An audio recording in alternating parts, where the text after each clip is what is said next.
Hi everybody and welcome to the 217th edition of the 9 Years podcast. You're listening to the voice of Nick Draper. I am joined, as I am every week, by the face of the BBC Sport website, Mr. Stuart Deacon. Stu, say hello. Hello, good afternoon everyone. It's not afternoon, it's a podcast, Stu. I do it all the time, don't I? I do it all the time. I should say just hello. Yeah, people listen whenever they want to. So good morning / afternoon / mid-morning / evening / can't get to sleep during lockdown at 3 a.m, so you put us on because that will get anyone to sleep. George Jones is also with us. Say hello, George. Hello. Delighted to say we're also joined today by Mr. Paul Robinson. Paul, thank you very much for taking the time to speak to us today. No, thanks for having me. No, pleasure is all ours. We were just chatting before we came on air, so to speak, and we were talking about your career, and we're going to discuss your Wimbledon career, your 3 seasons with us. But you said there was one evening where you'd rather forget about. We can't let that one go, I'm afraid. So I had to put that one to you first of all. What are you referencing there? Yeah, I think we all know what I'm referring to there. Disappointed, gutted. It wasn't a very long night, was it, for myself personally? But it was a long spell afterwards. Really, it took me a long time to get over that. Even as growing up, I was a boyhood Arsenal fan, you may or may not know, so a couple of rounds down the line to see them draw them as well, and I've never in my career got to play against them, and that was probably the closest I got. It was tough all round, but no, I was more, the way it turned out, what it meant for the club as well. I was gutted, really. I felt that more importantly than my own personal pride, it was more that, it was a missed opportunity for the football club, really, and that's probably what hurt me more than anything. So this will be the Sutton United game we'll be looking at? Yeah, I am, referring to that, yeah. What bugs me a little bit more about it is in the first game at their place, where we sort of dug out a 0-0 draw. Late on as well, when that I had a chance as well, I look back on and think that whole thing wouldn't have happened if I'd have just smashed that in the corner like I should have done. I think didn't have as much time as I didn't realise how much time I had, really. I didn't sort of... so that still sort of goes through my mind every now and again as well, ironically. It's interesting, because actually, when you agreed to come on, it's one of the questions I wanted to ask, because I always call it the Battle of Sutton, because it was just that replay game was just... there's a picture I still laugh at when Lyle got literally launched into the air on a tackle. Yeah. And it was like a battle, wasn't it? But I suppose, yeah, from my point of view, obviously, I've looked back at the stats here, and you very rarely got sent off. I think one sending off you did have with us, Bristol Rovers, I believe, got taken back, didn't it? Yeah, that's right, yeah. So you very rarely got sent off, and it was one of those moments where your experience, wasn't it? Is that, I must say, when you done a tackle, I was amazed, because you were the ones that would normally stay on your feet. Was it just a rash decision? Well, the Sutton one. Yeah, it just all happened so. To be honest, it's one of those where I think people want you to have thought rationally in the moment, or this, that, and the other. But where it happened so quick, it was a colder night. The pitch wasn't particularly reliable, and just when the ball got caught under my feet, it was a short back pass back to Shazy, and just out of instinct, my hands grabbed sort of Tubbsy a little bit, but not really thought about it. Not even, it was just an instinctive thing that happened, and Tubbsy, being the wily old cat that he is. Even though I pulled him towards me, he seemed to fall forward, which is, funnily enough, is a bad these days. And he done what all good centre forwards would do in that situation. And like I say, perhaps the tough thing for me was, obviously it cost us on the night. But I was just hoping maybe Darius was a bit more round on the cover, or something he would have got there. But no, it's one of like I say, I was gutted. It was just one of those moments. But do you know what? As well, maybe we're looking at it a little bit philosophically. It was Sutton's sort of time. It was their little moment in the limelight, and like I say, as much as it hurt me and it's disappointing for me, I think that sometimes these things happen and you just have to deal with it and move on. Yeah, we were saying to you beforehand, and I'll explain to the listeners now, we've been looking back at season reviews of Kingsmeadow as we've now finished there, and we were this week going to look through the 3 seasons and review the 3 seasons that you were with us at the club, so starting from 2015-16 all the way through to the end of the 2017-18 season. The Sutton game was on my list to think about. This was our first season after promotion in League One. So this was January 2017, the actual Sutton fixture, or the couple of games against Sutton. There was another game that was on my list to talk to you, was actually the round before that. It was quite a bizarre run in the FA Cup there that season. We had the game with Bury where we ended up playing them twice in the space of a week and hit them for 5 twice. Then we had the Curzon Ashton game before we get to Sutton. I was just looking back, I was watching the goals back from that game today, 3-0 down with 10 minutes to go, and we come back to win 4-3. The match stats, when I looked back on that, were incredible. Curzon had 4 shots at goal, 3 on target. They all went in. We had 33 attempts. We had 14 corners. We were dominant. You obviously didn't lose belief, but what was going through your mind whilst you were on the pitch that day? When at 3-0 down, you're thinking, how is this happening? How has this happened? Or do you sometimes have just put it down to being one of those days to that point at least?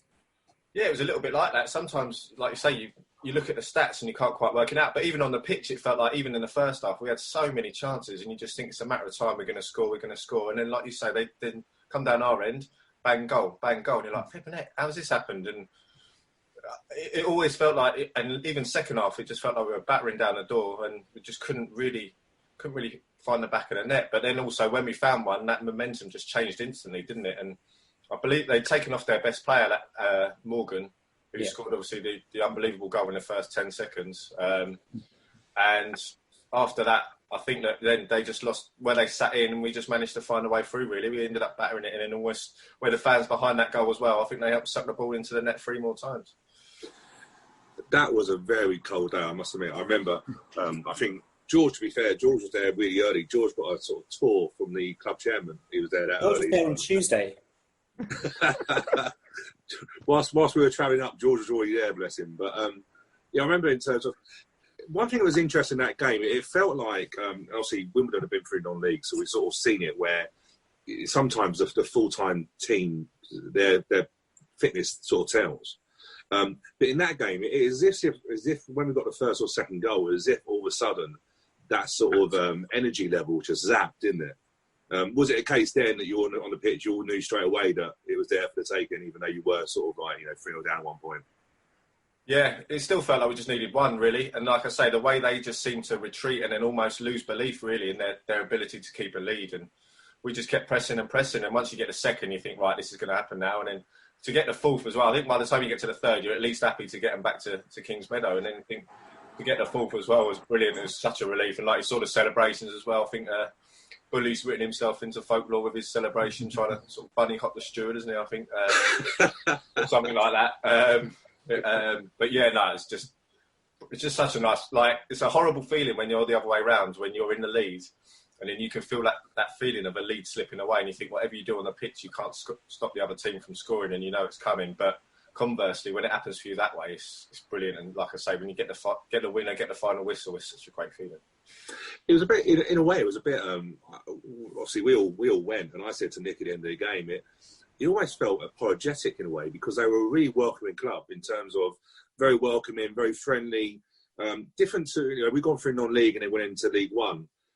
You sort of not got used to, but you were just fans, But it was really nice, and I remember walking out, and a lot of their fans were wishing us good luck, and I was like, probably deserved a draw out of that in sort of like in the cup sort of side of it. But they were very very well looked after in that. Did you find out on the day with them looking after you? Yeah, no, I thought it was quite a good setup. And to be fair, we've trained there a couple of times as well when we travelled up to Manchester away to play games. So it's always been, like you say, a hospitable club. They've always looked after us well. The facilities were fine, changing rooms and everything were nice. And like I said, it was a bitterly cold day. And actually on the day before the Saturday in training, I broke my nose as well. Got a nice elbow from Chris Welkdale on the Saturday. So I broke my nose. I was going up there thinking, like Dougie just clicked it back into place and it's like, get on with it. So it was a nice cold day with a throbbing nose. It was quite interesting. But no, it was, and like you say, you do sometimes in a way, you do feel a little bit like it's been a smash and grab and you didn't necessarily deserve to go through on the day. And also I think we'd already knew that we'd drawn Bury in the next round, I believe, at that point. So they knew it was it was going to be a sort of local derby if they, the winners of that played us, obviously, or Bury. And so anyway, whatever way it works, I think that, I don't know, it was tough for them, but we managed to do it. Beat Bury. We beat Bury in the second round of the So we beat Bury, and then we got on to Curzon after that. So Curzon were hoping that Bury would have won the replay. That's what I was thinking as well. We'd already stopped them playing Bury in that game, and then obviously to go and smash and grab like that, I think it was probably a double blow to them. But we were happy to get through, and like you say, happy, but then obviously it didn't turn quite into a happy spell for me in the next game. I mean, we will talk more about that season and your other seasons at the club, but just in terms of that game as well, that was a Conference North team at the time playing a League One side. Now, if I've got this right, you as a League One side at Millwall would have hosted Wimbledon as a Conference South side, In the FA Cup first round. What would that have been? 2008, I think. 2008. Do you have any recollections of that fixture? Millwall won 4-1 on the day, comfortably in the end. But do you have any recollections of that game? And do you have any recollections of what you thought of Wimbledon as a club at that time? Or was it just a sort of a non-league team at the time that you just had to get past? Funny enough, being at Millwall, you got like the local, like South London Press, which was quite big at the time. Yeah, we used to be really up to date with the Wimbledon stuff. Such a great story. I think everyone in football was aware of it, especially at that time, and especially working in South London as well in football. It was a big story, really. One that I think has obviously spread far and wide and has captured a lot of people's imagination. So we were aware of it, and I do remember that night quite well actually, because what I remember was coming out for the warm-up and just seeing the Wimbledon fans in the away end at Millwall, where you're nicely segregated away. But they packed it out. The balloons were there, the blue and yellow balloons, and I was like, the noise that you made, I was like, grabs your attention. I really caught my... And like I say, the game, I know it finished 4-1 in the end, but it got to a point, I think, where you pulled one back to go 2-1 behind, didn't you? And then there was a little spell there where we thought, it was on a bit of a knife edge. But yeah, I do remember that and remember playing in that game. It was moved to a Monday, if I recall, because of fireworks in the Lambeth area or something. I'm not sure, but the Millwall. Then you were there. You spent the majority of your career at Millwall. You joined us 2015. Clearly, the relationship with Neil Ardley was a factor in that. He approached you. How did he sell Wimbledon to you at that point in your career? Yeah, we'd been in touch. Obviously, we played together, built up quite a good friendship then. And he'd always kept in touch with each other along the way. And obviously then when he became manager of Wimbledon, it was one of those I kept an eye on even more closely just to see how he was getting on and how he was going there. He'd actually been sort of chasing me in January before. He'd been chasing me quite strongly because, it looked like it was pretty clear I was going to leave Millwall, but I'd been on loan at Portsmouth and eventually made that transfer permanent, but he'd actually been chasing me quite heavily then.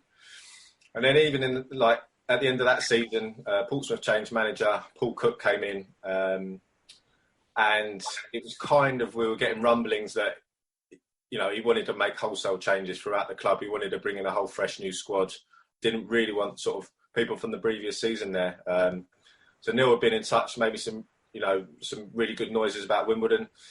And then I kind of felt like I had to give Portsmouth I kind of went down to Portsmouth really with a meeting almost to kind of say, look, I'm going to go to Wimbledon. But I had a chat with Paul Cook and just kind of felt that I needed to give Portsmouth a try during pre-season just because I felt it was no disrespect at the time, but it was perhaps a bigger club, it was definitely in stature, and would offer a better opportunity, back to, for a more successful season. Did sort of most of pre-season, which Paul Cook's methods are slightly more old school, shall we say, to Neil Ardley's.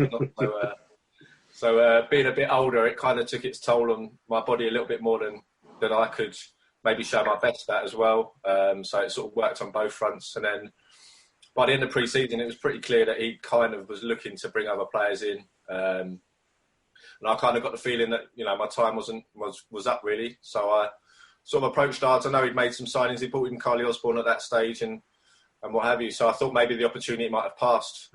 But thankfully he managed to make the move happen. And obviously I signed about a week before the season started, played against Cheltenham on a Saturday. I think when I scored with my first touch, it felt like it had been a good choice. And like I say, how did he sell it? He sold the club, the story, obviously the new stadium being in the pipeline and that kind of being the real kind of journey that you could be part of, but also just him as a manager, what he could offer me at that stage of the career. And obviously looking at the signings he made that summer, taking Tom Elliott, taking Lyle Taylor. Obviously, I know Bayo quite well. We played together way back early in my career at Torquay, and then he came to Millwall for a bit as well. So my friendship with him there, and I just kind of felt like, the club was in a good place. I'm guessing it's probably better to be on Bayo's side than probably playing against Bayo, I would have thought. Have you had many dealings with playing against him at all? Yeah, played against him a few times, and luckily because I knew him, he was a big teddy bear. Really, do you know what I mean? I know he's a beast, but no, he's a tough competitor. And like you say, even though I didn't have to play against him, I still had to play against him in training most days. So that's not always fun, especially on a cold Monday morning, and he's stepping on your toe. yeah, no, I played against Bayo a few times. And then funnily enough, I played against him last season in pre-season as well. And within 2 minutes, I'd gone up for a header with him and cut my head as well. So that was nice for him. And he said he didn't miss my elbows that much either, though. So yeah, I missed a few times. It's interesting about because I was watching. I don't know if you've had a chance to see any of them, but the BT Sports do a mic up with the managers. And they had a Gareth Ainsworth one, which I was really interested in. And it was quite funny because Bayo has an agreement where he can come in on Thursday and Friday only and doesn't train now and does his gym time, which made me absolutely laugh. What was he like at Wimbledon? Did he have a certain... Because he loves his weights, doesn't he? But did he train a lot more? He was a lot younger then as well, wasn't he? Yeah, he did. He trained with us every day. He'd be out there on the training pitch every day. Obviously, he'd do his gym stuff. He'd normally come in before training and do that. He'd do his sessions in the gym. Obviously, he's got to keep that physique in order, isn't he? And he'd be in there working away, sweating away every morning. But yeah, no, he'd train every day. Sometimes he might do a little bit modified stuff if we were doing certain running stuff or certain things that would take account of him. And I think that was really what was good about Neil Ardley. I don't think it had to be a one-size-fits-all. It was brutal training regimes where everyone has to do it. It was methodical. It was like, right, I've got players, some maybe at the end of their careers, some a bit younger who aren't quite battle-hardened. How can I manage how they work, how I work then to get the best out of them at 3 o'clock on a Saturday? And I think that's where Neil Ardley was really intelligent in how he went about that. How did he, with your training? Because when I looked through the stats, it didn't surprise me, but in your first season, you played 49 games. There's only Barry Fuller that played more games that season. Did your training get a bit adjusted so you could, be fit on us? Because obviously you were 33 when you joined us and that sort of side of it. Because I remember when we played Saturday United, going back to that game, I remember seeing Neil. We had a midweek game. I remember he was saying that with the plastic pitch, it was an absolute nightmare with people's knees and stuff like that. So I know we had to use that quite a lot. Did he manage you through that so you get the most games out of you through the season? Yeah, and he was very good with his training in terms of how it was structured throughout the season as well as week by week. And you'd have good, if you played a game, you'd have good recovery time.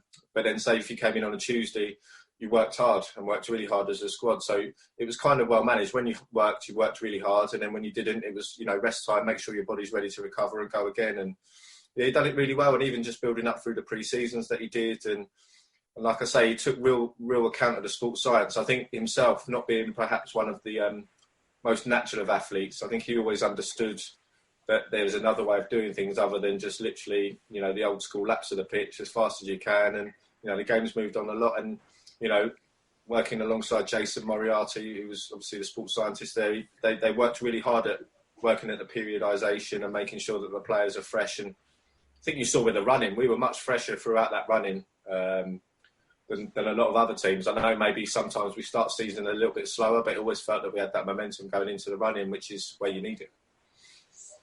When was the word promotion first mentioned in your first season with us? Yeah, it's interesting. We kind of don't know whether it was kind of ever outrightly mentioned, but I think that Neil Ardley was really demanding of us as a squad. And I think as a squad ourselves, we looked around and thought we've got a good group of players here, a good set of players here who, up until Christmas, I think we'd underachieved in terms of the results, in terms of our position of the league. A couple of things kind of happened around that spell. Well, probably 3 things I would say around that spell that kind of changed our thinking, I think. I think obviously the first kind of one that we played Stevenage, didn't we, on a Saturday? And that kind of was that was a point really where maybe the players and the fans would lost a little bit of connectivity. Obviously we rushed off on a Christmas do and we lost through a pretty poor goal, I think, that maybe one keeper might like to forget. And even as much as the fans like him as well, I think, moving with what went on. But that kind of incident. But then I think he obviously took to the Bristol Rovers game. Skipping over that, I know we sort of went off on our Christmas do, and then obviously I think a few players had missed the end of game awards and it was a bit awkward. But actually that Christmas do for us as a group of players, the old school, a bit of team bonding, where we went out as a group. I think you've probably seen the photos of us all in Christmas tracksuits and just spending a bit of time together away from the pitch was a real good team bonding experience. But then I think it then took, obviously, like you've mentioned already, the game with Bristol Rovers where I did get sent off. I think that group of players, that 10 men that stayed on the pitch that day and battled really, really hard at Kingsmeadow for a point, that 0-0 draw, just kind of felt like there was something there that connection was coming back between the performance on the pitch and the players bringing the fans back into play and back on board with each other. And then after that, I think we won 5 games in a row. And that little spell, just for me, was the real trigger I felt that set us in for the run-in and set us up for the end of the season and what was happening. It's interesting, yeah. Stevenage game, I think, was a big one. Did it surprise you, the reaction from the fans at that point? Obviously, you've been at Millwall, which I know it's got a great reputation in the community and stuff like that. But did that reaction surprise you? Because unfortunately, now with social media, I remember it very well, and I think everyone can see. You go up to Manchester, and these things are always well planned in advance. You don't just decide to go up to Manchester. But did that surprise you in terms of the fan reaction, or did it surprise others that would just join the club? Yeah, maybe a little bit. I think it did, and I think that maybe what we probably have to take on board as a group of players is that perhaps I know you said we do plan it in advance, but perhaps we left ourselves a little bit too tight for time in terms of the train that we were getting up north and didn't perhaps account for that after the game. We felt that we did have enough time, but as it turned out, we didn't. So it did, and we were aware of it because I think you are as players, and ultimately the fans are the most important thing. You are the football club. You are, we're the lucky ones. We get to go out and represent your club, but you the fans are the football club, and we know it's your football club, and like I say, we're the privileged ones. So we know it's important. It's important that you feel that connection with the team that you see on the pitch, and that's mainly the manager's job. But then, secondly, as players, we have to buy into that and really perform in ways that's going to bring you into play every week. So to lose that kind of bond was important, and something that it was really made clear to me at Millwall, obviously, because they're a group of fans who, make no bones about it. If they're not happy, you know about it, and you know about it. So I'd already known that and how important that was. And whenever they were on board and felt that connection with the team went from strength to strength. And as it turned out, the same worked out as Wimbledon. And I think that pattern will always be there with a football club, with a football team and its fans.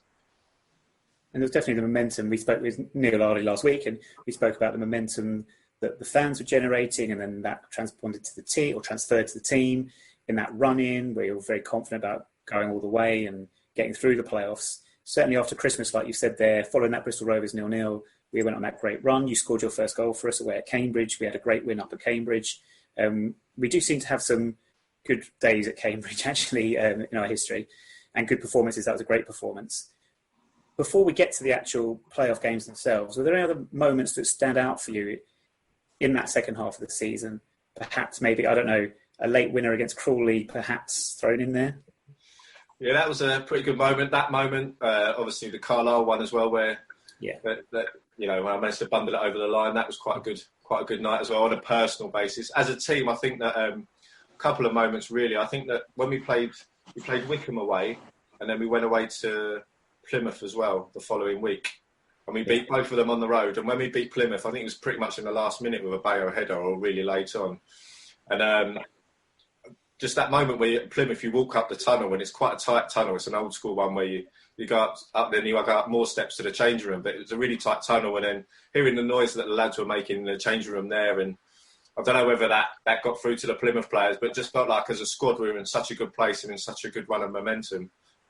So that game really stands out to me as a time when I thought, yeah, I'll tell you what, we could do something special here. And then I think even the Dagenham game as well, that game as well, for just that moment we were celebrating after the game with the fans, and it just felt like we were in a really good place and on a real good journey. As it turned out, we were.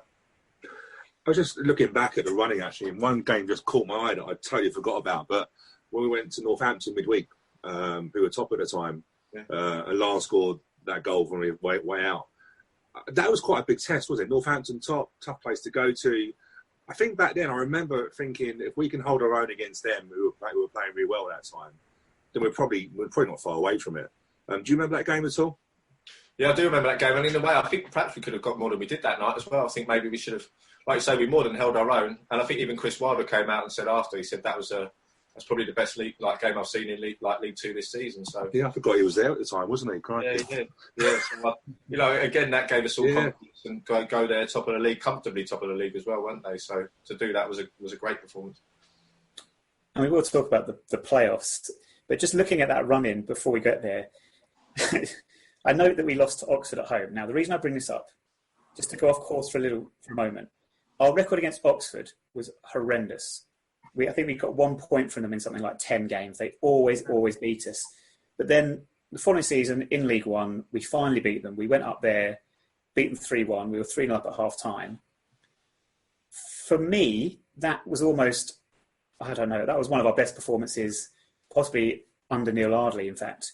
Did you think that at the time? I thought we were unplayable that day. I thought it was an immense performance. Did that feel like almost like not a peak, but do you know what I mean? Like a real highlight and real showing of what that squad was capable of. Yeah, I think so. And we were in a really good spell of form then as well, weren't we, in that little stage? We went up there, it was on the telly as well, I think, wasn't it? We went up there, beat them. Yeah, no, that was a good performance. And like you say, they'd kind of gone up quite comfortably in League Two. So you're thinking you go there, it's a tougher test. And that day, it actually felt like we'd actually gone past them. We were a better team than they were almost not as good a team that went up, I felt, that day. And like I say, it's one of those days where everything kind of went right. And it's nice to put that record straight, really, where we could finally beat them. And yeah, I really enjoyed that day. Yeah, it does. I do remember that quite fondly. That game was, there's certain teams when you come up where you sort of like just rattle you, and Oxford were one of those because they just always beat us and always had a decent side. I do remember, though, the referee was very, not generous, but let a lot of 50-50s go that day. And I still remember, was it Dean Harrott from the corner? And then Darius knocks it into the top corner and then runs away laughing his head off. I always think when you beat teams and when that sort of like hoodoo goes, it's always good to do it in style. And I remember Andy Bartram scoring off a diagonal run, wasn't it? A straight ball off a diagonal run. And, are those days you just enjoy? Because I think that first half we probably played as well as I've seen us ever play. Yeah, those days you have to enjoy because, like we say, we've talked about the bad days do come along as well. So yeah, no, we really enjoyed that day. It was a nice day as well, and it was a good performance. And like I say, Reevesy makes a great run and a little slip for Barchi as well. So to go anywhere and be 3-0 up at half time is a lovely feeling. So and like you say, we were aware of the Oxford thing, the Oxford kind of hoodoo, and kind of wanted to be the ones to set that record straight as well. So that was a real nice day and a real nice achievement. And a real great memory, as we said, the playoffs. We talk a lot about the Accrington semi-final, the second leg, the floodlight failure, the extra time, everything that went in with that. We sometimes forget, and I'm very guilty of this, Tom Beer scoring a injury time winner in the first leg. Do you think we earned that first leg victory? It seemed like a very, very hard game. What clinched us in that tie? Because without that goal, perhaps we could go through. Yeah, spot on. What clinched at that time? I think just sticking to the plan. I think we knew it was going to be a tough 2 games against Accrington. I think the first legs normally are cagey, aren't they? I think a lot of playoffs kind of go that way. They're a little bit cagey, and I think sometimes being the home team, there can be a little bit more pressure because you're thinking, we have to go away from home with a lead. We have to go, and I think sometimes that can work out that maybe the home team feels a bit more pressure. Sometimes that can mean the away team can come there and be a bit more relaxed. But no, I think that with Accrington, I also felt like they didn't really want to play us, and even some of the noises coming out, they'd suffered obviously the last minute feeling of having promotion snatched away from by the way the season finished, and also being, I think, coming back to Kingsmeadow after the ghost goal that Billy Key had scored earlier in this, a few months before as well, hadn't he? It kind of, I just got the feeling that they didn't really want to play us, and I quite, we'd been there early in the season, we'd been 2-0 down in about 5 minutes, hadn't we? And then eventually won the game 4-3. That and then the ghost goal game, I just kind of felt like we had the edge on them. And it was always going to be a tough game. And I just felt that we went into the playoffs with that massive momentum and that feeling of getting in the playoffs, whereas they had that sort of disappointment of not getting promoted and having to go through the playoffs. So that, ahead of that first Kingsmeadow game, I felt quite confident. And like I say, it was a tough, hard-fought night. And, fair play to Tom Beer. That's, excellent from him late on. Bayo comes on, causes a bit of havoc. Beer obviously makes a hash of the first one, but then to slot it in the corner, it's a really, a composed finish because he could have easily skied it or just smashed it and gone anyway, but he slots it in the corner. And like you say, that makes the difference, really, and people sometimes forget that. I love your description of the ghost goal because it was just the funniest thing. Have you ever seen anything like that before? Because I've looked it back and I still laugh my head off. It's just unreal. Yeah, it's weird because, like, at the time, I kind of heard the rest whistle, and like you do as a player, you hear the whistle and you almost half. I thought, I don't need to go and try as hard as I could to maybe block this because I've just heard it. But yeah, I'm really surprised that in that situation when someone's breaking through that he would blow that. But time was up, I guess, and that was that. But yeah, very surprising moment, one I've not really witnessed a lot. I think the action game, from memory, it was a Saturday night at Kingsmeadow. I think the atmosphere that night, I think the only night I can compare it to was when we probably beat West Ham 4-2 in the FA Cup recently. I'll say recently. Was it recently? I've lost count where it was.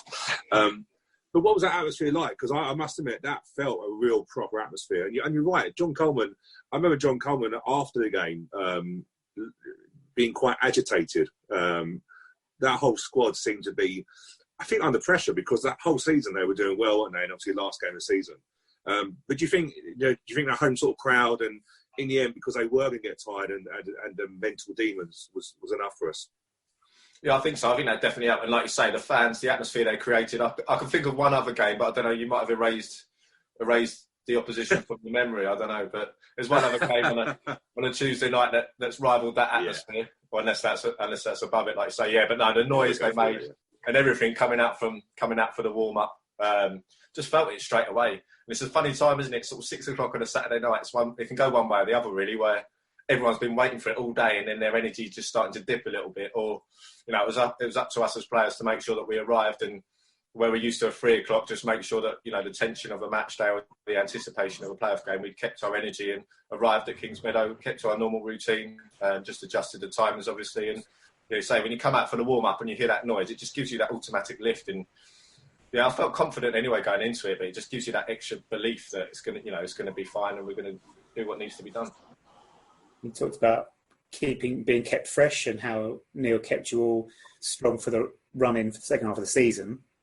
That seemed to come into play in the second leg, 2-0 down, but obviously at that point we had the legs, we were more fresh, and then we took the game to Accrington. At 2-0 down, were you still very much in the mindset that there's still a long way to go, we're going to finish stronger because of that, and then that give you the confidence then to go on and, I say win the game, but win the tie? Yeah, I spoke to like Neil Ardley, but a few of the lads about it after, and even during that game, even when he scores the second goal, I still never felt like we were going to lose that tie. Just still had that belief, and I didn't feel panicked. I didn't feel worried. It just felt that, I don't know what's happening. Just felt like that. We hadn't used our last roll of the dice either. Obviously, Bayo and Addy were still on the bench, and I just felt like they'd thrown everything at the game. They got themselves in that position, but I still had that belief in us as a team, but belief in us as a squad that we were gonna go through. And I think the real key thing was scoring quite as quick as we did. I think it was about 5-6 minutes after they scored that we then scored our equaliser. And I still makes me smile now. See Bayo absolutely flatten Pearson, who's no small lad himself, by the way, but he's poleaxed everywhere over the floor, isn't he? And I think once we got that equaliser, I think that we just knew that they'd run out of steam a little bit, and we were gonna finish stronger. And like the manager said himself, listening last week, he'd reiterated that into us as a group of lads that we'll be the stronger team. We've got better changes, and we'll finish this game strong. And we do. And then Reeves's lung busting run in extra time as well to set up the third as well was, a testament to that really. It's interesting you say about Pearson, because every time we played him, Pearson's always an awkward lump. He loves getting us challenging and stuff like that. When that happens, when Bayo flattens him and the ball stood up great by Bayo Fuller, just stood up ready for Bayo. Is that some sort of like when you get flattened or you flatten someone like that? Is that again like a little psychological boost? Do you know what I mean by that? Because Bayo wiped him out, didn't he? Absolutely wipes him out, doesn't he, as well? And as well, probably like about 3 seconds before that, Pearson's thinking, oh no, because there's that ball hanging up above him. You can probably hear Bayo coming. And it's one of those moments where you think, oh, whatever I do here, I know this is going to end badly. So you can intimidate people in lots of ways, but physically intimidating in terms of that, which is a strong, fair challenge. But when you're flat sprawled across the penalty area and the other team has scored, that's when you're that person lying on the floor. That's a horrible, horrible feeling. with Jake's goal, in a way, sometimes if that had gone in, if Messi had scored that, was he gutted in the change room, Jake, on that? Or because to be fair, if you look back at the goal, Jake literally wrestled his man to the ground as well. I don't know and then Lyle scores and does a run. But was Jake a bit disappointed that he didn't finish it in the end? Maybe. He's never really voiced that or conveyed that, really. It was disappointing. I think more than anything else, I think he was just absolutely over the moon that we'd gone through. And he is, like I say, his run made it, really. I know Lyle's finished it lovely, but the main thing was Reeves' run. That does everything to put Lyle in that position. But, no, Reeves is I always found him a really unselfish servant to the team. He'd work incredibly hard and was just a great lad around the place. And I never really got that impression from him. And he'd done brilliant and probably shows, another one really that perhaps doesn't always get the plaudits in terms of that. But what he did and how he performed for the club when I was there was excellent and thoroughly obviously deserved his move. Yeah, people, and Neil included, said last week about the 4 strikers we had that season, how we rotated those. But I think we do forget Danny Baldwin and Jake Reeves. I don't think they had off switches. It's incredible how much ground they would cover, like all season. They didn't stop, and I don't think any other player other than Jake Reeves perhaps would have gone on such a run deep into extra time in the second level playoff semi-final. Outstanding player he was for us. We got through, got to Wembley. Did you have a preference before that at any point as to whether we had Portsmouth or Plymouth? For obvious reasons, obviously, I felt like it'd be nice to have perhaps, finished off the season by putting one over Portsmouth after having left there kind of a little bit in the terms I did. But then by the same token, it was kind of a relief in another way that, if it hadn't gone well against them, it would have been hard to take too. So I think it was quite nice having beaten Plymouth only a couple of months before down at their place in the league. And like I say, the psychological feeling from the team walking in, up the tunnel after that game and the result, I just kind of felt that I probably would have preferred Plymouth in terms of that. Just felt that, they were a team that, again, who were flying high. They were way top of the league, weren't they, by quite a few points clear. And they'd again sort of stuttered and fallen out of the automatic promotion. And I also think as well, beating Portsmouth for them like they did in the last minute was a bit like their cup final a little bit. And I still felt that, I just felt that they would be the ones that, we could beat on the day. And as it turned out, our game plan worked and it all went to plan.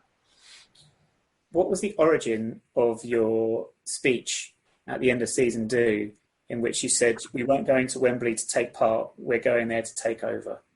It's quite funny, really. Throughout that season, pretty much starting at the Christmas do, we stayed up that night and watched the Conor McGregor fight against Aldo about silly o'clock in the morning as a group. And Callum Kennedy was mad on him, and that kind of spread amongst the lads, and it was a bit of a theme throughout that season. Having watched that and got into it a little bit more, that was one of his quotes, and the lads used to sort of say it, in their Irish accents, those that can probably do it a lot better than mine, and I won't try it now. Used to say it throughout the season, and so then it kind of got to the player of the season doing, it just felt right, and so I said it and meant it, and like you say, we managed to go to Wembley the following week and back that up with our actions. And with the game at Wembley, we've spoken about it many times to different players, and we talked about the game plan that was put in place and how it all came off and it all worked to perfection on the day. Was it, from your perspective, were you almost playing? I don't know. We will always say that we were very nervous in the crowd and what have you, but there did seem to be a sense after a certain point where we were almost just waiting for our chance to come. Is that how it felt on the pitch? We were just waiting for that moment where we'd get a chance to score and that would be it, game over. Because I think once we went 1-0 up, I mean, for everyone, I think that was game over. Did you have that same sense?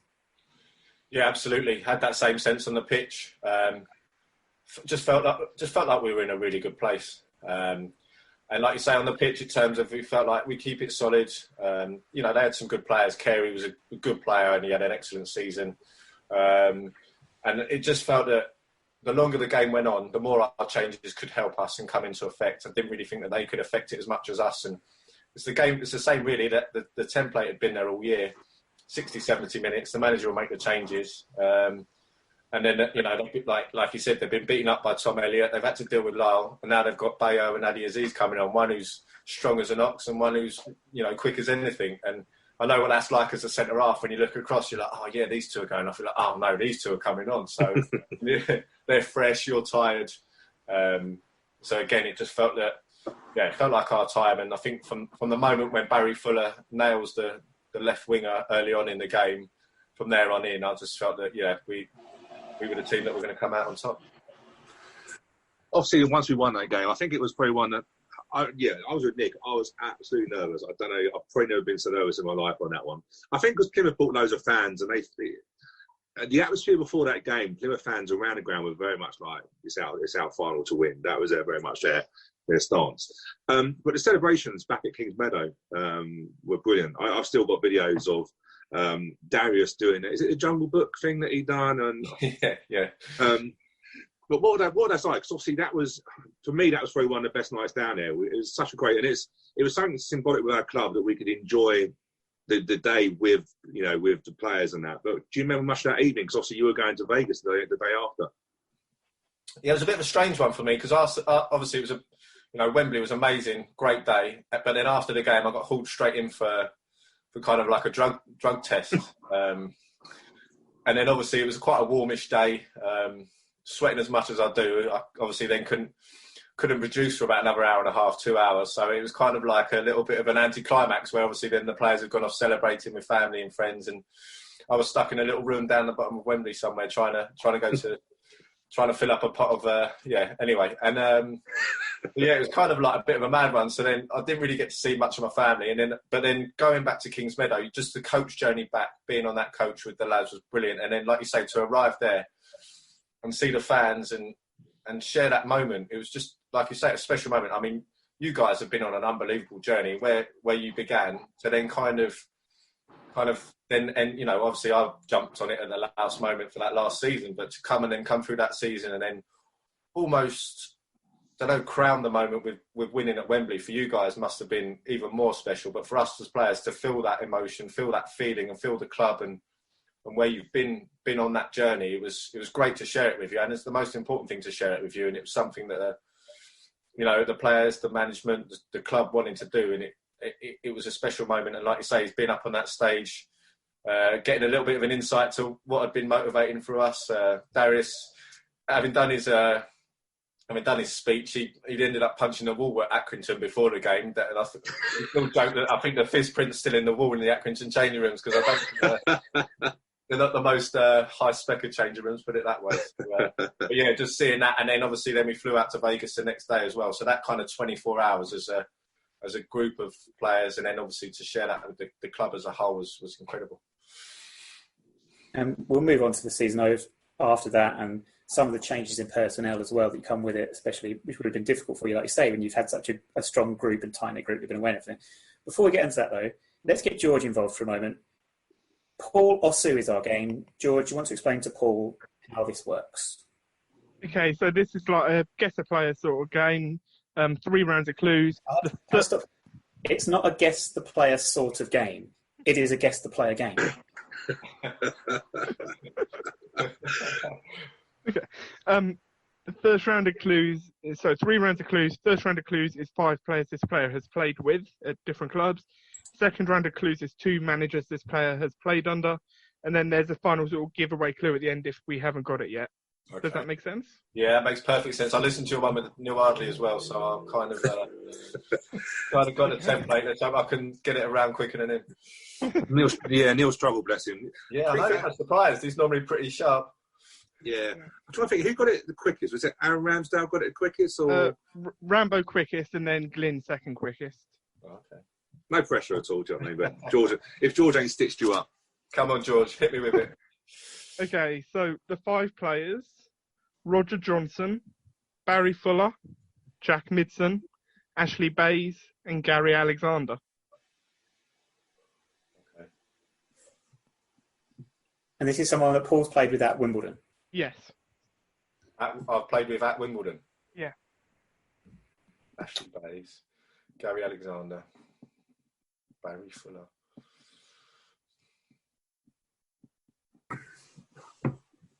And who was the 5th one, sorry? So Gary Alexander was the 5th. So it's Roger Johnson, Barry Fuller, Jack Midson, Ashley Bays, and Gary Alexander. Jack Midson. You keep chucking Gary Alexander in. Yeah. Your favourite? Is it your favourite, George? No, I think it's just that he's played with all of our players at one or another. Gary Alexander never played for our academy, so he can't be George's favourite. Got someone I think that might have played with 4 out of 5, possibly. I don't know. You have as many guesses as you want. Can I? Yeah. I've got Jake Goodman at the moment in my head, but I don't know if that's correct. No, not Jake Goodman. Okay. Go on in. Next one. Okay, so the second round of clues are the 2 managers, and that's Mark Stimpson and Chris Wilder.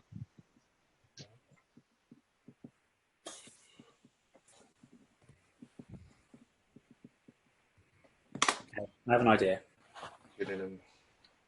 George, you said this one was easy. I thought it was easier than Neil's, but I'm starting to think I've miscalculated. Oh, yeah.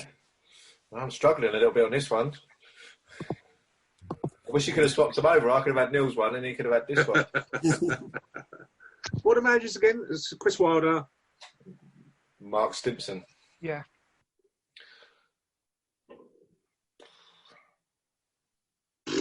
Nah, I'm struggling. Yeah. What's the giveaway one, George? Well, I've got 2 giveaway ones. The first one is that he has won at least 3 promotions. That helps. And then there's one more clue which should definitely help.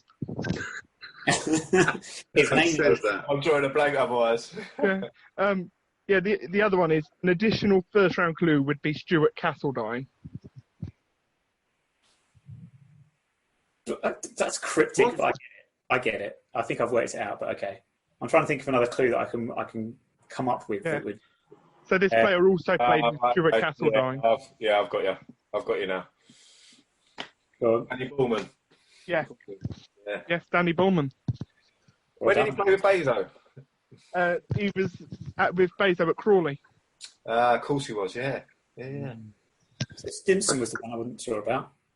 Yeah, so Stimpson was at Stevenage with him.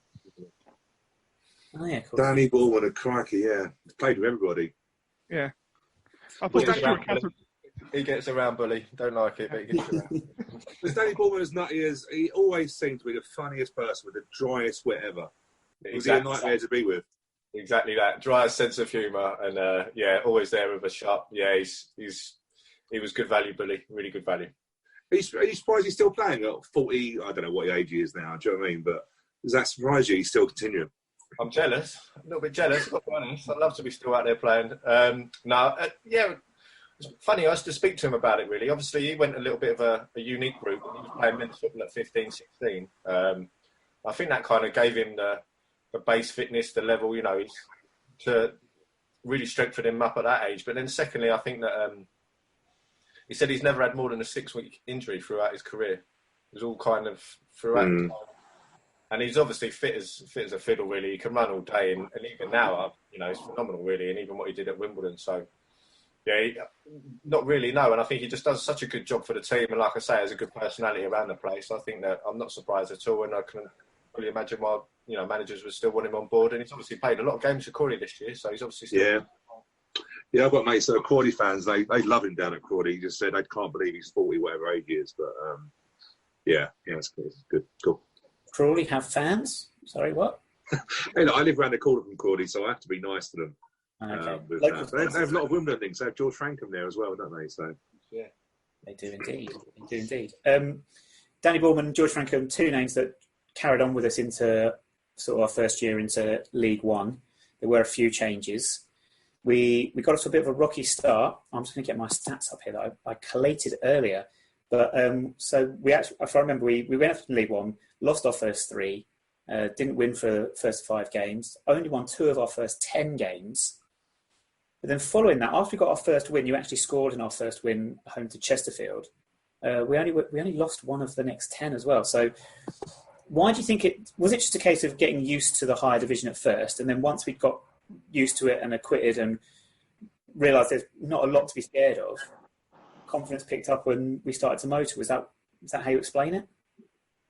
Yeah, maybe a little bit of that. Maybe a little bit of, I think once you have the sort of high after playoffs, the playoffs finals, I think that obviously then it runs into the next season in terms of you don't have a massive break, and then you're sort of back into the sort of following pre-season. So maybe we did start a little slow. I was a little bit surprised that we did start that kind of slow, just because normally I found that the momentum normally takes you through into a really good flying start, and that didn't seem to happen this time for whatever reason. That in the sense that I think we did still make, quite a few changes, even though we were a sort of successfully promoted teams. There was quite a few changes to the squad and the personnel, and perhaps it took a little time on all fronts for us to get sort of used to the new set of players and finding a new way to win with that group. There was one game in that run that we'll always remember. It was the best away game ever, Stu, as you'll remember, when we won 2-1 at Charlton. 1-0 down, came back to win 2-1. Because I missed it, yeah, okay. Yeah, I was going to ask you memories of that one, Stu, but never mind. The thing about the Charlton game that I think people forget is the fact that James Shea, who had been in the team when you first joined, came out. Kelly Roos came in and finished off the season. Well, yeah, we've touched on another goalkeeper. We won't go down that road. Kelly Roos came in, finished the season with us in League Two, and then we got Ryan Clark in at the start of League One. Then James Shea came back in for that Charlton game. Was there I don't know, did he give us a little bit more confidence in that position at that time? Did you feel a little bit more comfortable with him? Or was it just, I don't know, was it a more familiar setup in the back four and having that regularity, I guess? Or familiarity is the word I'm looking for. Yeah, exactly that, familiarity. I think that to be fair to Ryan Clark, I think he found it hard to settle. I think he was struggling a little bit personally as well at that time. I think we realised that a little bit more after he moved on and sort of realised his struggles. Struggled to settle both on and off the pitch, and I think that could sort of showed in his performances. And there'd been a couple of incidences on the pitch. I think maybe I think it may have even been the Chesterfield game. I think where just a couple, and there was a few others where there was just a few mix-ups, and there just didn't seem that connection between the back four and the goalkeeper that you would hope and would like. And I think when Neil had sort of persevered with him, and it came to that point where it got to the point where I think he just needed to make a change in that, because he settled maybe everyone down. And like I say, everyone knew Shazy. He was a popular lad and one who never really let us down in terms of what he produced on the pitch. And but yeah, I think when he came back in, like you say, it's just reassuring someone that someone that you played with, and someone that all the lads liked. And just one of those. Charlton was the game that changed, and yeah, it was obviously being a Millwall lad as well. It was a nice afternoon for me as well, and kept up my record of never having lost to Charlton as well, which was a nice feeling too. Yeah, I can imagine. It was an outstanding day. He came back 2 second half goals to win it. James Shea, though, he went on. We had some outstanding performers that season. I think Jake Reeves might have ended up winning, or Tom Elliott ended up winning Player of the Year, didn't he? Which is understandable. But James Shea, surely a name in contention for that one. Like you say, he came back in, didn't he, and sort of assumed that number one role, just really like he does, almost unassumingly. Really gets on with his job, excellent with his feet. I think that obviously maybe sometimes it was underestimated. I know he was popular with the fans. He did have a really good season, like you say. I don't think that he had a really good season, but some just had outstanding seasons in terms of, Tom Elliott, goal scorers are always going to grab the headlines, aren't they? Get the glory. But Shazy played a real good part, and it probably saved the manager a job in a way in terms of having to get another goalkeeper in come January as well. At that time, he could sort of look at addressing other areas, and Shazy sort of kept up his performance level, and we managed to get us over. Well, have a really good season in League One. Really, first season in League One. We spoke about the FA Cup that season as well, and we've touched on very briefly the highlight of that season, no doubt, as you've referenced, is that game with Milton Keynes on the Tuesday night. Talked about strikers and how they get the glory, and Lyle Taylor scored a fantastic goal, 2-0, and we had that moment and everything like that. There was a real great team effort on the evening. And again, was that similar to the Plymouth final game in terms of, was there a confidence about that fixture that you went into it thinking this is our night, and there was perhaps not even any doubt in it? Yeah, I think first half was a little bit not nervy. I think first half was just a little bit not a non-event even, but I think we were probably we weren't great first half. We didn't quite hit our rhythm, but then it never felt like we were going to lose the game either. And just like you say, the whole atmosphere, again, as soon as we got out for the warm-up, it's just like a different vibe. I can't explain it really, but just as a player, as soon as you hear that noise and you get that feel, and it just felt like, no, this is going to be a really good night, and the atmosphere is excellent. And like I say, all you do is know as players then that needs to then be obviously reflected in our performance, and we just need to take that on board and use it to get us across the line. We chatted to Neil last week, and he was honest and said he didn't really like the games at all and stuff like that. How did you feel with that? Because as a Wimbledon fan, hey, look, everyone knows the history and stuff like that. But I remember that night, the atmosphere. I think it's the first time they've been down our place from memory. I think. Yeah, I think so. Yeah. But the atmosphere, there was an edge to the atmosphere, an edge that I've not experienced before. Did that come across to you guys there? Because sometimes that can be a pressure, because obviously the fans are so desperate to beat them no matter what, that you're going to hide into nothing in a sense, aren't you? You know, if you win, you're the heroes. If you lose, it's a game against them. Yeah, no, I know what you're saying, and I know that obviously Neil felt it more than anyone because he's a Wimbledon person, like boy, man, manager, player, everything. He's done a lot really, and in terms of that, he felt it more than anyone. I think he really felt that responsibility to put a team out there that was going to, you know, beat them and have that sort of, because he knew how much it meant to the fans, and just as players, you can't ignore that. You can't not feel it, not know it, unless you've got your head in the sand somewhere. Do you know what I mean? We really feel it. There was obviously a big media build up to it, but most importantly for us as fans, as players, that's all we want you to do. You know, we want you to have that pride of beating your rival, your biggest rival, more than anything else. And like I say, all we do as players is try and take that and use that as even more fuel. Not that we needed any to get the result. And yeah, we do feel it, and that atmosphere was incredible, really. And I think, like you say, it did translate into the performance and the result. In terms of your time at the club with Wimbledon, your career with us, you had that final season in League One. It was a bit of a struggle of a season. We finished strongly to hold on to our position in the division, stayed up in the final week. How did it come to an end for you then? When was decisions made in terms of your leaving the club, and you ended up signing up to Havant and Waterlooville after you left us? But when was the conversation had with you in your contract at Wimbledon? Yeah, I think you kind of know through the course of that season. He obviously brought in Deji, who'd been excellent that season. Gone on to obviously, you know, sweep the awards at the Player of the Year. Will Nightingale was coming through, and another season under his belt, he really stepped on, done well. Darius was, did really well when he came back into the team. He'd struggled with a little bit of injury, but just felt like the timing, the writing was on the wall a little bit for me. And I'm kind of one of those that never felt like I could just step straight into a team and be on top of my form. It'd always take me 3, 4, 5 games to get up to speed, and I knew that I'm one that needs to play regularly. So throughout that season, it was a little bit difficult to kind of dip in, dip out. And I think as you get older, you need to keep playing and keep at that level. Otherwise, it gets just that little bit harder to keep playing and perform at the levels that the team needed. And I think that you could also see the manager was just changing his policy a little bit more. He wanted maybe a little bit of a younger, fresher, more energetic team. And I think where we've been used to sort of managing older, more experienced players and getting the best out of them by, keeping their energy like we've discussed and managing them from a sports science point of view to maybe younger lads that they could work a bit harder and that bit more energy about the squad. So I kind of knew, you do kind of know. So yeah, me and Neil Ardley always have an excellent relationship, and what I tried to do, make sure through that season, is that I could be as supportive as I can to him and the team at the time. Trying to give Will and Deji bits of advice, try and help them on a match day, and just try and make sure that the dressing room was still all pulling in the right direction. Because, like you say, that was a tough season.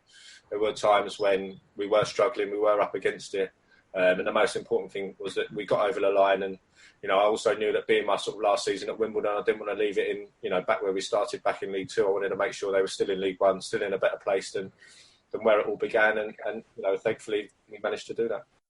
Going back to Plough Lane, are you going to make it? Obviously, at the moment, it's up in the air and that, but are you looking forward to that in terms of being able to go to a game and stuff like that?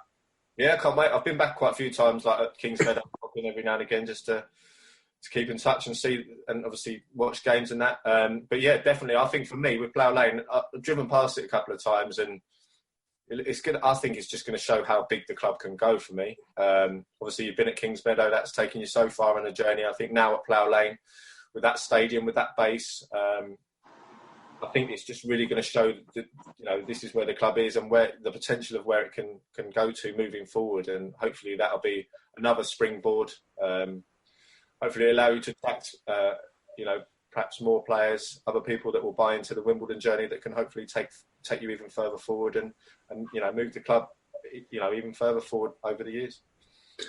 And sort of like, just to sort of wrap up where we are, how are you finding the current time, obviously with the coronavirus and stuff like that, you being at Millwall? How are you finding it? Because it's a challenging time for everyone, isn't it?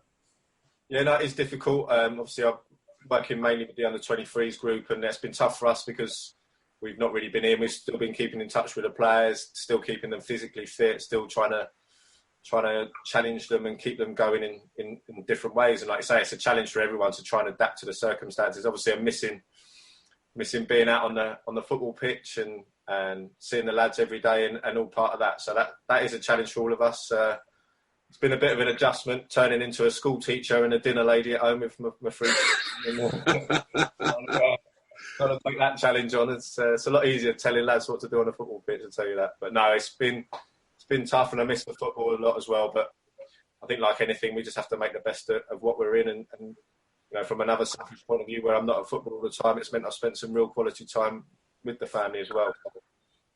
It's obviously got good and bad points, and most importantly, just hope that people are safe and well, don't get hit too hard by these tough times that we face.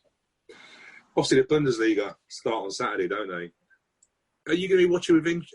It's one of those, from a personal point of view, I want to watch it, but I've seen the pictures of like disinfecting a ball and stuff like that. What do you think? Do you think we could, from a personal point of view, do you think we could play on in these sort of situations?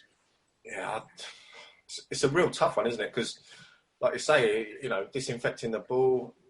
Oh, I don't know. And then also, just as are we expecting football players now just to walk back on the pitch and we've been used to social distancing, not go near anyone, and then you're thrown into an arena on a football pitch and expected to compete for everything and act normally. I think that there may be a bit of adjustment on that. And again, our first team lads at Millwall, they've been in, but they'll be in one at a time. One will use a set of balls, and then as soon as that set of balls is used, they have to be taken away, disinfected. The next player uses another set of balls, and it's crazy. I don't know, really. I think it's one of those. It could be a little bit. It's going to take a time to work through to get us to a position where we are perhaps seeing what we used to see or want to see. And also, will it affect the results being in empty stadiums rather than capacity crowds? I wonder if referee decisions might be a bit more impartial now. There's not a home crowd to get behind get down their neck. I don't know really. And obviously, in terms of there's so many questions unanswered, player contracts, games being played, leagues being abolished, how we decide what happens. I mean, it's going to take a lot of time to work through and get to a kind of result that is going to be workable, I think. Because we were saying, obviously, with Neil and Notts County doing really well, hitting the playoffs, hitting form. Obviously, Millwall as well, really doing well in terms of that sort of... It does change everything, doesn't it, in terms of that? And I know there was supposed to be some decision today or some sort of sign that. But it feels weird to be in the middle of May and still 9 games to go or something like that, isn't it? But are Millwall feeling that at the moment? Is it trying to tick over and stuff like that? Yeah, it's kind of tick over. I think the difficult thing that we found is that there's no end date or there's no sort of real definite start date. So as much as you try and plan things and think, right, we'll do this and then we can work towards that, everything's kind of been like, oh, it's going to be in 2 weeks and then we'll reassess it then. So it's all a little bit like we can do certain things so far, like planning training, the lads, how they're working, how hard they're working. But then you're also mindful of the fact that there is no definite start date as yet that you can plan your whole structure towards and make sure that you're ready for that start date. I think what you don't want to say is, like you say with Millwall, we've got 9 games left for the first team. And from their point of view, they're going to think, we've got 9 real games now to have a real good tilt at the playoffs. So whatever point it is, it's that balance between that for them of making sure that the players are ready for game one, ready to hit those 9 games and get as many points as they can to try and get them in the playoffs. But then also thinking, actually, is this their rest time now? Should we give them a little bit of a break so that when it is time to go again, they're fresh and ready to go? So it's a tough one, which is why they've been in this week, because I think the manager felt that, say, next week when they're officially allowed to restart certain more aspects, I believe, they'll only have 2 weeks, they think, before the mooted June of the first deadline, and he felt that might not be enough time. He'd rather have them 3 good weeks of football work to start on the 1st of June. But again, it's the same with your leagues, isn't it? Obviously, League 1 and 2, what I've been hearing, they're talking about just abolishing that completely, aren't they? So I don't know how that's going to work. Yeah, I think League 1 and League 2 is going to be, for us, from a Wimbledon point of view, Tranmere were doing really well before the break. It does feel a little bit empty, doesn't it, in terms of that sort of side of it. Points per game wise, you'll still be safe though, wouldn't you? Just works out, doesn't it, on goal difference? Is that right, or is that how I figure it, or not? If it's points per game, we stay up by 0.04 points per game. To be exact, George. They're staying up, but they're staying up by 0.00004, George. Yeah, that'd be another record, then, wouldn't it? Another Wimbledon record, perfect. I mean, if we were to go back, at least we've got experience of disinfecting the stadium after Milton Keynes have been. And in fairness to Milton Keynes, their players have got the experience of playing in front of empty stadiums. So, anyway. Paul, they're at a total disadvantage then. Advantage, sorry. Advantage, unfortunately, yeah. Got a list of 6 names here of players that you played with at your time at Wimbledon. I'm going to chuck a name at you, and if you just give us a word or a short sentence to describe them, if that's all right. Yeah, absolutely. This is quite a random list, I think. Well, there's a couple of random ones on here, but I'll start with Dom Polion. Erratic. Good start. Okay. George Long. Excellent goalkeeper. Got an incredible career ahead of him. Really impressed by George in his time with us. George Frankham. George Frankham, great lad. Got a lot of time for George. Was always reliable. Whatever position he'd be put out on the pitch, always be reliable. Great company on and off the pitch, and really fond of George. Liam Trotter. Trots, obviously, I know really well from my Millwall days. I think I'd say a little bit misunderstood in terms of I think fans can get one impression of his loping appearance or lazy-looking running style, but someone that genuinely cared. And I thought actually from the January on for that second part of that season that he did spend with, like that season I spent with him and he was there with us. I thought he was really good for us. Egley Carger. Egley. Powerful lad, got a lot of potential. Egley, good. Again, nice lad, used to work hard. And even sometimes would kind of go out in the park and kick balls around. And then I think once he got injured because he wanted to work too hard, he was one of those. He was really enthusiastic about his football. Perhaps I think just needs to find his way to playing regular football week in, week out to get the best out of his career. And someone you touched on briefly at the end there, Will Nightingale. Yeah, Will. Again, he's everything you'd probably want as a Wimbledon player in terms of cares about the club, works incredibly hard, lovely lads. I've told him myself he's got a really bright future. You just hope he can stay fit and make sure that that potential that he's got, that quality that he's got, is able to be out on that pitch at Wimbledon, week in, week out. Because I don't think he'd find anyone that would sort of care about it as much as he does. We were talking about Conor McGregor and your speech. I was trying to think who did that celebration. It's Dom Polion, isn't it? Who did the old the old swagger every time he scored. He scored quite a lot of goals, didn't he, early on? I was trying to remember who it was. I know it wasn't Lyle, because Lyle wouldn't do something so stupid. It was Polion, wasn't it? Polion, yeah. Did Barchi do it once as well, or not? Oh, yeah, he did, yeah. Yeah, but they've both done it on separate occasions. Yeah, that was I didn't quite have that, so I just thought I'd use the speech one instead. Stu, George, any other names, or should you move on? No, I think you covered quite a few there. Okay, and then finally, just a couple of either or questions for you to finish on, where you just pick the first answer that comes into your head. We'll start with mushy peas, yes or no? Yes. Haven't or Waterlooville? What's that one? Probably go Waterlooville. Just. Did Carol Baskin kill her husband? Yes or no? Yeah, I'm afraid I'm probably about the only person that hasn't watched this. So I think the consensus is yes. So I'll go with that. But yeah, like I say, I haven't yet got stuck into that one. I think that's what's on the list. I know we've got a lot more time than usual. So I'll say yes, and I'll keep you posted on that one. Paul Robinson, the goalkeeper, or Paul Robinson, the left back / centre half? The left back / centre half. Funnily enough, it was when I was at Watford as a kid, like at 11, and he was there as well. Yeah, exactly. Yeah. Well, the 16, 17-year-old, he was like a YTS. And kind of we come across each other then, and obviously it was kind of that relationship, having the same name. It was always, and then obviously playing against him as well. It was always one you kept an eye on. I know we're a little bit common, us Paul Robinsons, unfortunately. I think I have a terrible memory of him scoring against us for Watford. We lost there 3-0 one year. I think he scored with a tackle that deflected and went in off the post. That's some feat, that, isn't it?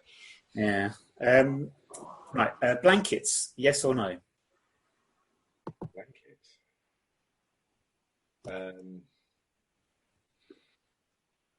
No. You mean watching football, Nick? You mean watching football, put a blanket on? Just blankets in general, Stu. Are you a fan?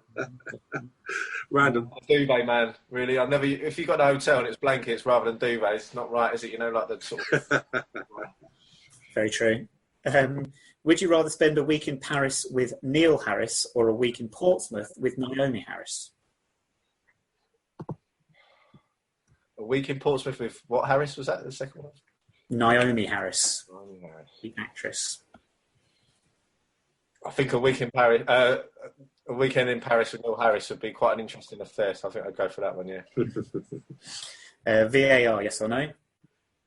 VAR.